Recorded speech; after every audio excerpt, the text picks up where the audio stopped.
Yes po, Ma'am Karen. Magandang umaga po.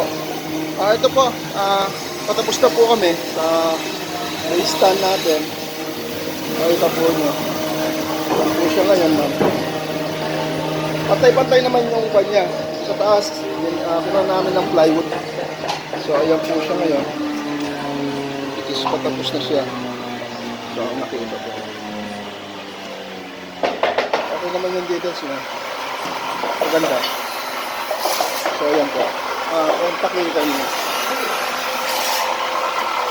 So, ganyan po yung height niya, standard naman po. Paging din po siya ng point. So, ayan po. Kukulayan na lang po maya-maya niyan, ma'am. Ayun naman yung sa baba niya. Talagang nasa details po siya. Sige, pakibabae na, ma'am. So, ayan yung baba, ilalim. Tapos, yan po yung sa taas niya.